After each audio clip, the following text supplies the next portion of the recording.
Hello बच्चों, hope you all are doing good. So today we are going to read chapter 6 of class 6th, Materials Around Us. The materials used to make the crucible, a vessel used to melt substances, are clay and iron. Rasratna Samachya. 6.1 Observing Objects Around Us. Gulan and Sheeta are thrilled to go to their new class after the summer break. They enter their classroom and start talking. What have you brought to school today? Asked Sita. Look, I have a new notebook. I also have a new notebook and a pen. After some time, Madam Vidya, their science teacher, enters the class and starts interacting with the students to draw their attention to many things. Others, all things are made up of materials like paper, wood, cloth, glass, metal, plastic, clay, and so on. Any substance that is used to create an object is referred to as material. Activity 6.1 Let us identify. Make a list of objects you see around and also write the names of the materials they are made up of in table 6.1. Table 6.1 Identify materials. Column 1 I observe. Second column Materials they are made up of. Based on everyday observations, one can conclude that objects are made up of various materials. Do you know? The earliest pottery found in the Indian subcontinent dates back to 7,000 to 8,000 years in Ganga Plains, Lohra Deva, and in Baluchistan, Mehergarh. About 4000 BCE onwards, Sindhu Saraswati developed techniques of wheel put and pottery production, pigmentation, application of protective or decorative coats called slips of multiple colors, decorative paintings, etc.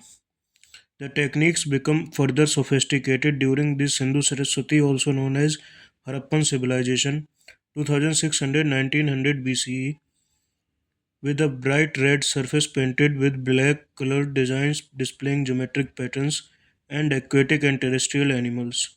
The clay used for making pots, dishes, bowls. Let us explore materials further. 6.2 How to group materials. Activity 6.2 Let us group. Group the objects shown in figure 6.1 based on any common property such as shape, color, hardness, softness, shine, dullness, or materials they are made up of. Which property did you use to group the objects in activity 6.2? Did your friends group objects based on similar properties? What did you learn from this activity?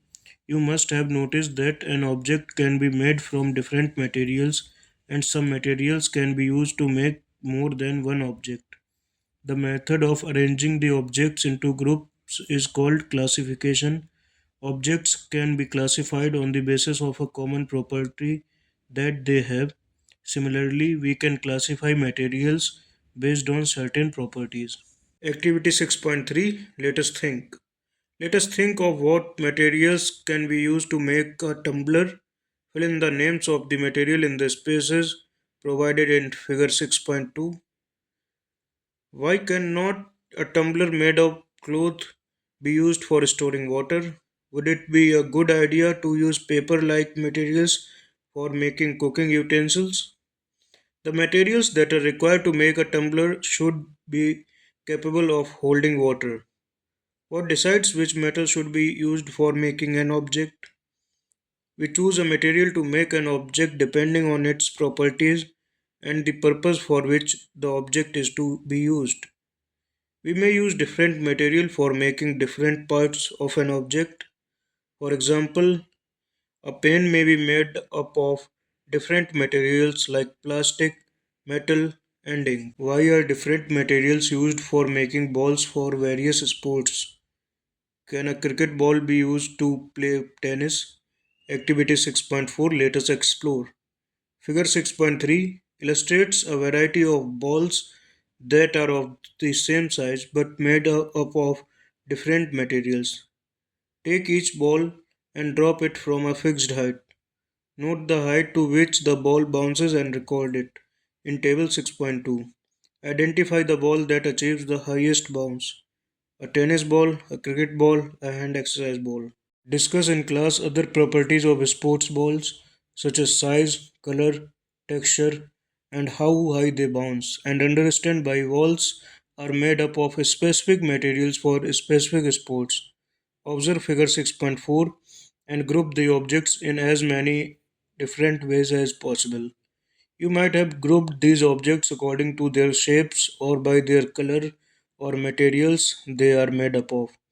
We have learned that materials may be classified on the basis of their properties. For example, in the kitchen, we usually store things in such a manner that similar utensils are placed together. Similarly, a grocer usually keeps all these types of spices in one corner, pulses and grains in another corner, and so on. You may also visit any chemist shop and inquire how medicines are arranged. 6.3. What are the different properties of materials? Let us learn some more properties of materials. 6.3.1. Observe and identify appearance of materials. Materials often look different from each other. Freshly cut wood, which is unpolished, has a distinct appearance quite different from that of iron. Similarly, iron looks different from copper and aluminium. However, there might be some similarities among iron, copper, and aluminium that makes them different from wood. Let us do a sorting challenge. Collect small pieces of paper, cardboard, wood, chalk, copper wire, aluminium foil, and any article made up of brass, bronze, steel, etc. Take a look at the pieces you have collected. Do any of these materials shine when light falls on them? Observe their texture, whether rough or smooth, color, and other noticeable features, and record your observation in the notebook. Group the collected pieces based on their appearance. Materials that typically have shiny surfaces are said to have a lustrous appearance. Such materials with luster are usually metals. Example of metals include iron, copper, zinc, aluminium, gold, etc. However, some metals may lose their luster and start to look dull or non-lustrous due to the effect of air and moisture on them. As a result, we often notice the luster only on their freshly cut surfaces. Non lustrous materials are those that do not have a shiny surface. Some examples of non lustrous materials are paper, wood, rubber, jute, etc. All that glitters is not gold, goes an old saying. Not all the materials that shine are metals. Surfaces of some materials are made shiny by polishing or coating them with thin layers of plastic, wax, or any other material which makes them look shiny. These materials may not be metals. Are all lustrous materials metal? 6.3.2. Which materials are hard? When you press different objects or materials with your hands, some of them, like stones, may be hard to compress, while others, like an eraser, can be easily compressed. Take a metal key and use it to scratch the surface of a piece of wood, aluminium, stone, iron, candle, chalk, and any other material or object. Can some materials be scratched more easily than others? Materials which can be compressed or scratched easily are soft, while other materials which are difficult to compress or scratch are hard. However, these properties are relative in nature. For example, rubber is harder than a sponge but softer than iron. Activity 6.5. Let us observe. Hold the objects given in table 3 6.3 with your hands. Feel whether the objects are hard or soft. Find out the materials they are made up of. Enter your observations in table 6.3. Table 6.3. Hard or soft objects and the materials they are made up of. Object: brick, water bottle, pillow, tumbler, table, sweater, any other. Compare your observations with the observations of your friends and discuss. You have learned that materials can have different properties like luster, hardness, softness, and color. Can you think of any other properties that are shown by materials? Let us explore it further. 6.3.3. Explore materials through which one can see or cannot see. Gulan, Sheeta, and Sara are playing hide and seek with their friends. Gulan hides behind a wall, Sheeta hides behind a big tree in the garden, while Sara hides behind the frosted glass door, which has a hazy surface. Sita's younger brother can see all of this happening through a glass window of his house. The materials through which things can be seen easily or clearly are called transparent. Glass, water, air, cellophane paper, etc. are some examples of transparent materials. Why did Gulen, Sheeta, and Sara chose these places to hide? Do you think it would be possible for Sheeta's brother to see her and her friends through a closed wooden window of the house? There are many materials through which you are not able to see at all. These materials are called opaque. Wood, cardboard, and metals are examples of opaque materials. The materials through which objects can be seen but not clearly are known as translucent. Butter paper and frosted glass are examples of translucent materials. Look at figure 6.5. Identify and label the nature of materials used by Gulan A, Sheeta B, Sara C, and Sheeta's brother D. Figure 6.5 identifies the nature of different materials. Activity 6.6. Let us classify. Classify the following objects as transparent, translucent, or opaque in table 6.4. Glass tumbler, butter paper, eraser, frosted glass, wooden board, window glass. Is water transparent? Can it be made opaque? Table 6.4. Classification of objects in transparent, translucent, opaque.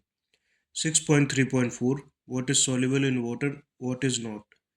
Gulen was sweating when he came home after playing in the evening. He was feeling tired and thirsty. Gulen's mother mixed a spoonful of sugar and a pinch of salt and some lemon juice in a glass of water and offered him this sikanji lemonade to drink. Gulen noticed that while his mother was mixing sugar and salt in water, the salt and sugar dispersed after a while. Let us try a simple activity to explore how different materials behave when we mix them in water. Activity 6.7. Let us explore. Collect small amounts of sugar, salt, chalk powder, sand, and sawdust. Take 5 glass tumblers and fill them about two-thirds with water. Put a teaspoonful of sugar in the first glass tumbler, salt in the second one, chalk powder in the third one, sand in the fourth one, and sawdust in the fifth glass tumbler. On stirring, predict what will happen in each case. Use a spoon to stir well with the contents of each glass tumbler. Wait for a few minutes and watch what happens.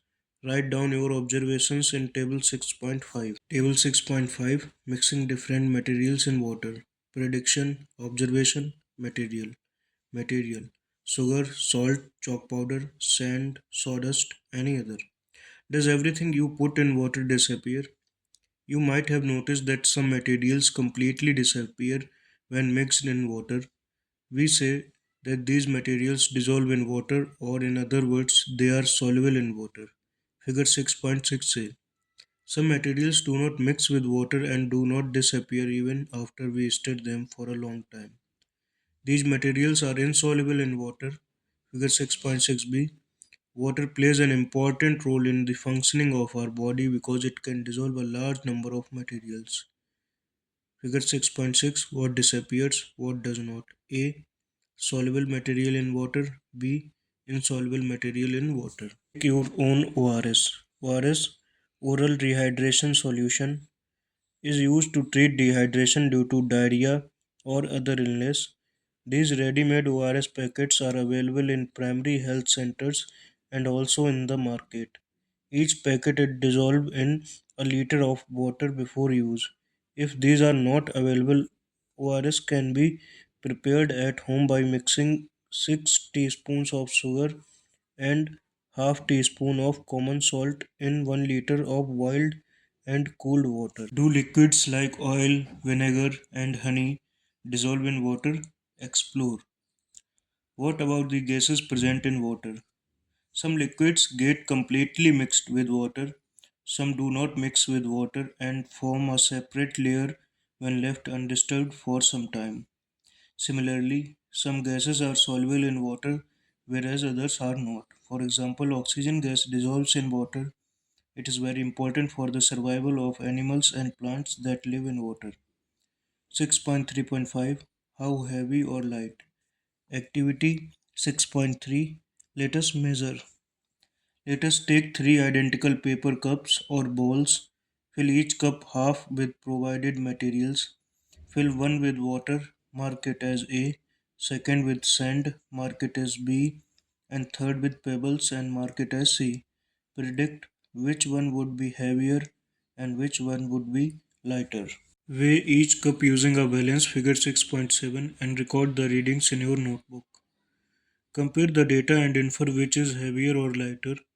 From activity 6.8, we can say that any object which is heavier or lighter can be measured in the terms of a property called mass. The one which is heavier has more mass and the one which is lighter has less mass. Weight is sometimes used in common language for mass as it is determined by weighing. You will learn more about mass and weight and their relation in higher classes. 6.3.6 Space and Volume. Next day, Madam Vidya enters the class. All the students stand up to greet her. She reciprocates and deliberately says, Please keep your bags on your seats and sit down. Students are not able to sit because bags are kept on their seats. Madam Vidya asks, Why are you not sitting? The students reply that there is no place to sit because the bags have occupied that space. Continuing the conversation, she provides two identical glass tumblers to two students and encourages them to pour the remaining water from their drinking water bottles into the respective glass tumblers. On pouring water in the glass tumblers, the students observe that one glass tumbler gets half filled with water, figure 6.8a, while the other is almost completely filled with water, figure 6.8b. Why is the level of water different in the two tumblers? Madam Vidya elaborates that both tumblers have the same capacity. The water levels differ in each case, which indicates that the amount of water in each tumbler is different. The water in the first tumbler occupies less space, indicating that the volume of water in this tumbler is less than the water in the other tumbler. The space occupied by water represents its volume. Why was I not able to transfer water from the jug into an empty water bottle completely? Now I know the reason behind it. You may have noticed drinking water bottles of different sizes being sold in the market.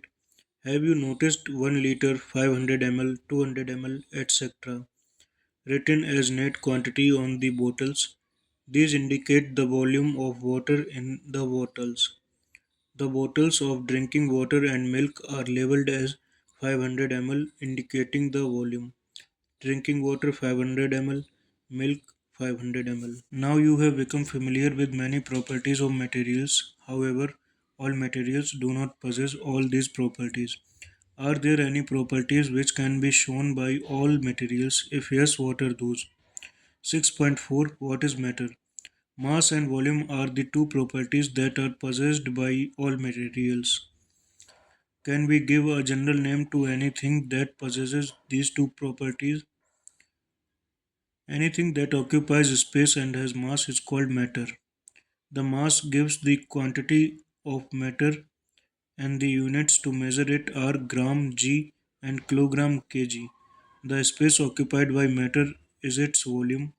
The units to measure the volume are liter L and milliliter ml. Do you know kilogram is the unit of mass in the International System of Units SI. Kilogram is abbreviated in lower case as kg. There is no space between k and g. in kg and no full stop after the symbol, except at the end of a sentence. While writing the mass, always leave a space between the number, numerical value, and the unit. For example, if we have mass of 7 kilograms, it would be written as 7 kg and not as 7 kgs. Similarly, liter is abbreviated as capital L and milliliter as small m capital L. There is no space between m and L in ml. For example, if you have 500 milliliters of water, it would be written as 500 ml. M will be in lowercase and L will be in uppercase. The SI unit for volume is cubic meter, abbreviated as small m cube. The abbreviation is written with a superscript 3 to denote cubic meter. For example, if you have volume of 2 cubic meters, it would be written as 2 meter cube. Always leave a space between number, numerical value, and the unit. 1 m cube is equals to 1000 liters. Is air matter? Can all the materials around us be considered as different examples of matter? Discuss with your friends. For example, water is matter, sand and pebbles are matter, and so is the cup. Materials are types of matter used in the creation or making of objects. We learnt that materials look different and behave differently. We grouped materials on the basis of similarities or differences in their properties. We find grouping useful as it helps us study and observe patterns in the properties of things. Humans have been classifying not only things but also rocks, plants, and animals. We have learnt about the classification of the living world in the chapter Diversity in the Living World. Just like in the living world, classification of non living world is also done on the basis of their properties. Can you think about what changes the invention of plastic brought to humans? Is it a boon or a bane? We have explored and understood the various properties of materials. Yes, but most of the materials that we see today would have also existed earlier. I am curious to know how people classified them then. Do you know a similar classification system existed in ancient India? Ayurveda, one of the Indian medical systems, too has a system of grouping things. Guru Mand, Him Snigdh, Shlakshan Sandra, Mradu Sthirha, Gudha Sasukshma, Visada Vinshati, Sa Viprayaha. Ashtang Hriday Sutra Sthan. The shloka precisely talks about the 20 properties. Gun, 10 pairs of opposite properties, which are used to describe all physical matter in Ayurveda.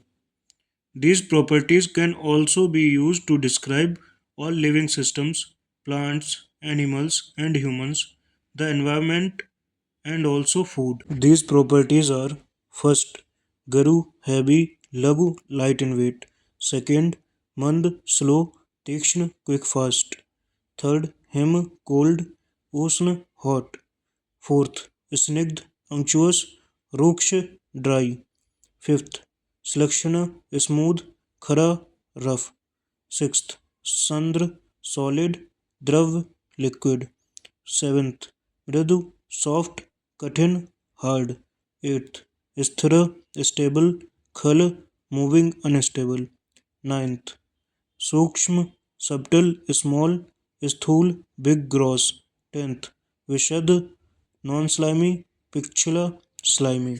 Here we complete the reading of chapter 6 of class 6th.